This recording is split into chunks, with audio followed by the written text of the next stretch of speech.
नमस्कार। क्षेत्रीय समाचार एकांश के विशेष कार्यक्रम में मैं आपके साथ डिम्पल सानन। पेश है आज की विशेष प्रस्तुति।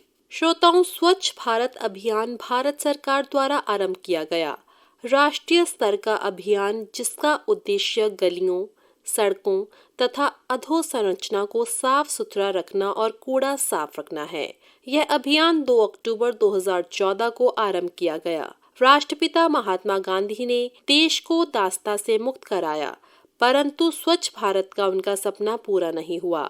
महात्मा गांधी ने अपने आसपास के लोगों को स्वच्छता बनाए रखने संबंधी शिक्षा प्रदान कर राष्ट्र को एक उत्कृष्ट संदेश दिया था। स्वच्छ भारत का उद्देश्य व्यक्ति, क्लस्टर और सामुदायिक शौचालयों के निर्माण के माध्यम से खुले में शौच की समस्या को कम करना या समाप्त करना है। इसी कड़ी में प्रस्तुत है स्वच्छ भारत मिशन पर चर्चा, जिसमें भाग ले रहे हैं राजनीतिक विश्लेषक शेखर अय्यर और आकाशवाणी संवाददाता कमल कुमार प्रजापति। शेखर जी, अगर हम इसके हासिल नतीजों के 2-3 बिंदु आपसे समझना चाहेंगे कि पिछले 8 साल पहले जो प्रधानमंत्री नरेंद्र मोदी ने स्वच्छ भारत मिशन की शुरुआत की थी, आज वो कौन से आपको 2-3 अहम बिंदु नजर आते हैं जिससे कि हम इस मिशन को अब तक का एक सफल मिशन कह सकते हैं? बिल्कुल कमल जी, जब 8 साल पहले ये शुरू हुआ था, लग रहा था कि कोई सरकारी कार्यक्रम है जिसका प्राइम मिनिस्टर ने इनॉग्रेट किया है।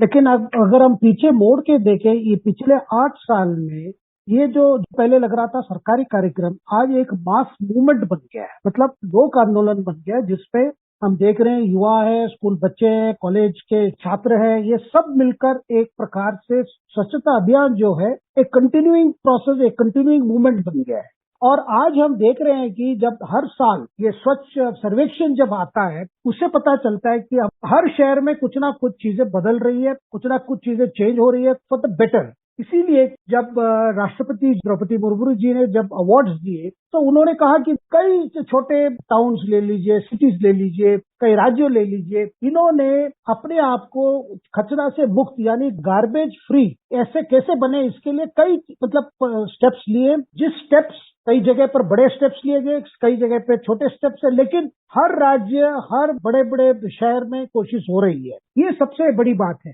और आज क्योंकि स्वच्छता दिवस है, आज से 3 हफ्ते के लिए जो बड़ा कैंपेन चल रहा है, वो कैंपेन ये है कि कैसे हम कचरा को सेग्रीगेट करें। देखिए, एक तो पहले से ही हो रहा है कि एक है जो गीला कचरा है और दूसरा जो सूखा कचरा है, वो तो है ही, लेकिन साथ साथ में जैसे इंदौर, जिसको पुरस्कार जो मिला है क्लीनेस्ट सिटी, सबसे स्वच्छ शहर करके जो टाइटल मिला है, यहाँ पे जो सेग्रीगेशन होती है, जो अलग करते कचरा को, 6 तरीका से उसको अलग करते हैं, वो भी कहाँ पे करते हैं, कलेक्शन पॉइंट पे ही करते हैं। एक बड़ा उदाहरण है। देखिए क्या है कि अगर कचरा सब कलेक्ट करके चले जाएंगे, जो भी म्युनिसिपल स्टाफ हो या जो भी स्टाफ उसमें लगे हुए, उसके बाद कैसे इसको सेग्रीगेट करें। तीसरा जो एस्पेक्ट है वो है, जो नीति आयोग ने भी तय किया, वो रिसाइकिल कैसे करें। ये सारी चीजों को लेकर आज स्वच्छता की जो कैंपेन है, और ये कैंपेन का अलग अलग रूप ले लिया है। और जैसे अर्बन डेवलपमेंट मंत्री कल कह रहे थे कि सब जगह यही कोशिश है कि किसी तरह हम आगे, ये 3 हफ्ते का तो ये कैंपेन है कि सोर्स सेग्रीगेशन का, मतलब आज से शुरू करके, लेकिन धीरे धीरे हमें वो स्थिति प्राप्त करना है जिसमें भारत कह सके कि वो कचरा मुक्त है। बिल्कुल। और इस दौरान जैसा कि आपने वेस्ट सेग्रीगेशन की बात की, तो खेल व युवा मामलों के मंत्रालय ने एक नेहरू युवा केंद्र के साथ मिलकर एक विशेष अभियान शुरू किया है, जिसमें कि गांवों पर विशेष रूप से फोकस है। 1 महीने तक ये अभियान चलेगा, जिसमें 1 crore kilogram solid waste, single use plastic और इलेक्ट्रॉनिक वेस्ट, ऐसा कचरा इकट्ठा किया जाएगा। आपने शहरों की बात की। निश्चित रूप से शहरों में जो लोकल हमारे नगर पालिका, नगर निगम है, उनके द्वारा एक पूरी व्यवस्था है। गांवों में भी इस तरह के प्रयास अब शुरू किए गए हैं। और बात महत्वपूर्ण ये है कि गांवों में गांव वालों को भी कचरे प्रबंधन के बारे में एक जागरूकता के स्तर पर एक इस अभियान को चलाया जा रहा है। तो जो खेल व युवा मामले मंत्रालय का ये विशेष अभियान है 1 महीने का, इसे आप कैसे देखते हैं? किस तरह गांवों में कचरा और कूड़े कचरे के प्रबंधन को लेकर एक जागरूकता आने में इससे मदद मिलेगी? आपने सही बात बताई कपिल जी, क्योंकि देखिए, जब गांवों में जो चीज है, क्या है कि जो सोच अभी चल रही है कि किस तरह गांव में वैसे ही स्वच्छता को लेकर बहुत जागरूकता पैदा हुआ है, लेकिन सवाल है कि वहां की जो अगर कचरा है उसको कैसे डील करें। इसीलिए अब बात हो रही है कि कंपोस्टिंग यूनिट्स, यानी उसको कंपोस्ट करें, क्योंकि वो कंपोस्ट करेंगे तो एक प्रकार से वो मेन्योर बन जाता है, मतलब खाद बन जाता है, अपने जो कृषि में काम आएगा। तो सवाल है कि गांव हो या शहर हो, एक साइंटिफिक अप्रोच अपनाना चाहिए, ताकि ये जो सेग्रीगेशन जो बात हम कर रहे हैं, जो सोर्स बेस्ड का मतलब क्या है, हर घर से ही स्टार्ट हो जाता है। तो हम कचरा बाहर फेंकने से पहले हम ही तय कर लेते हैं, भाई ये चीजें गीला तो है, ये सूखा है, और साथ में बाकी चीजें जो है उसको अलग अलग करके जहां जो जाना है हम खुद प्रयत्न करें। मतलब हर नागरिक गांव में हो या शहर में हो, वो खुद तय कर ले इस वेस्ट को हम कैसे डिस्पोज करें। जी। अगर ऐसे सोचते रहेंगे तो इसका मतलब क्या है, ये वेस्ट मैनेजमेंट का जो कॉस्ट है वो कम हो जाएगा।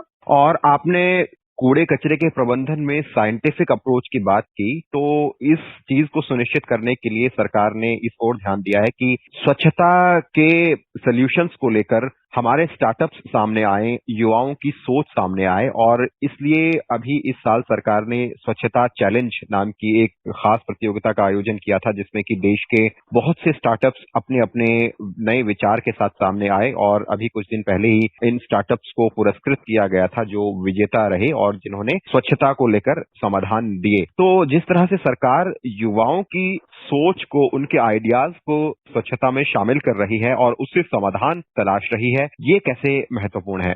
पहले ये सोच था कि क्योंकि यूरोपियन कंट्रीज इसमें काफी आगे टेक्नोलॉजी डेवलप कर चुके हैं, हो सकता है कि हम उनसे टेक्नोलॉजी ले लें, लेकिन अभी हमें समझ आ रहा है कि कहीं भी टेक्नोलॉजी आप इंपोर्ट कर लीजिए, वो हमारे देश के जो एनवायरनमेंट है उसको सूट करना है, उसकी फिर कॉस्ट की भी बात बनती है। अगर हमारे युवा अपने आइडियाज देकर, अगर जो हमारी सिचुएशन, हमारे गांव में या कस्बे में या शहर में जो प्रिवेलिंग सिचुएशन है, उस हिसाब से अगर हम सोल्यूशन निकालें, तो एक हो गया कि अपने आप में एक इकोनॉमिक एक्टिविटी हो गया, और दूसरा कॉस्ट बिल्कुल नहीं है, और तीसरा लोग भी इसमें जुड़ सकते हैं। देखिए, कोई भी स्टार्टअप अपना तो पहले पैलेट स्केल पे दिखाएंगे, भाई हमारी ये टेक्नोलॉजी है वेस्ट मैनेजमेंट में, तो वो अपने कम्युनिटी लेवल पर इसको दिखाएंगे। जब कम्युनिटी वाले देखेंगे तो वो भी सुझाव दे सकते हैं कि इसको और सुधार के, इस पे इम्प्रूवमेंट अगर जरूरत है कर सकते हैं। तो इस तरह स्टार्टअप अपने आप में एक युवाओं को एक इकोनॉमिक मतलब जनरेशनल एक एक्टिविटी होती है, जिसमें सरकार उनको मदद कर सकते हैं, बैंक्स मदद कर सकते हैं, और ये जो टेक्नोलॉजी डेवलप हो सकता है वो कई जगह जा सकता है, मतलब रूरल एरियाज भी जा सकता है,